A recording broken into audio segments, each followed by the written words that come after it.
At one point in time, everybody drove the largest chunk of iron they could afford. Well, that was then, this is now. Today it's popular because of cars like this Honda Civic to drive a car that's small, affordable, and perhaps more importantly, fuel efficient. This is the Geo Metro, General Motors' version of that very description. Economy has become such an integral part of the purchasing decision that many auto manufacturers are falling all over themselves to shave the numbers.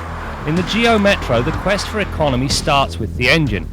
It is a 1.3 litre single overhead cam unit that utilises throttle body fuel injection. Power is rated at 70 horsepower and 74 pounds-feet of torque. Given the numbers, one might expect the level of performance to be decidedly boring. Well, while not exactly scintillating, for a round-town runabout it has the desired effect. Part of the reason for the off-the-line pep is the fact that most of the torque reports for duty at less than 3,000 RPM. For the record, the run to the 100k mark takes about 13 seconds. No calendar needed here. If there is a drawback, it is that as you get up into the rev range, the noise level gets increasingly more intrusive. That said, this is not out of place given the price. Matched with this engine is a standard 5-speed gearbox. Two things impress. First, the ratios are well spaced so you get some initial pull as well as comfortable highway cruising. And second, the gear lever actually feels like it's attached to something at the other end of the linkage. Factor in the reasonable clutch action and driving the Metro is rather good fun. The suspension features McPherson struts at all four corners and stabilizer bars at both ends.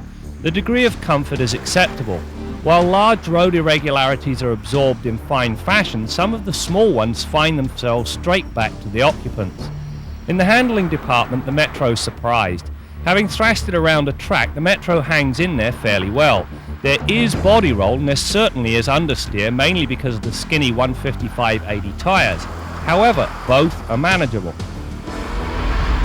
The steering on this Geo Metro is manual. In other words, it's not power assisted.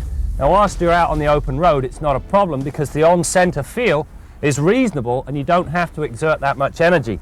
However, when you come to back out of a parking spot, it gets heavy. There is a bright side in all of this though. You'll end up like me. Bit of the old Arnold Schwarzenegger.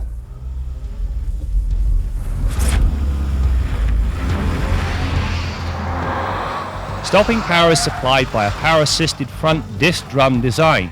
During the brake test, the Metro came to rest from 80k in just 119 feet, which is not too bad. Anti-lock brakes are an available option, one that is worth the extra cash.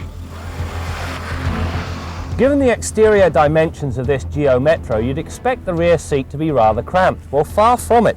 There's plenty of toe room, an abundance of knee room, and more than adequate headroom. In short, small cars are not quite as small and cramped as they used to be.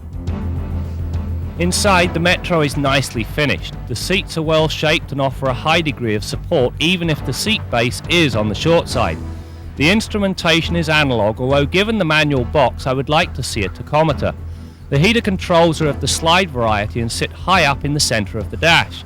Unfortunately, the Delco radio has been relegated to a spot way down low.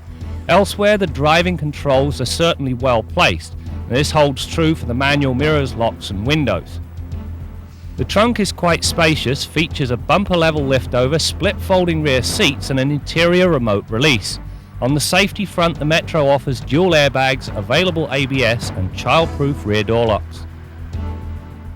Well, that's it for this edition of Test Drive. You know, I wouldn't want to drive the Geo Metro to Florida and back, but as a round-town runabout, well, that's a completely different story. The other thing this car's got going for it is economy. Not only is it affordable, it's also very affordable to operate. During the test drive, we averaged no less than 50 miles per gallon. Now that is worth writing home about.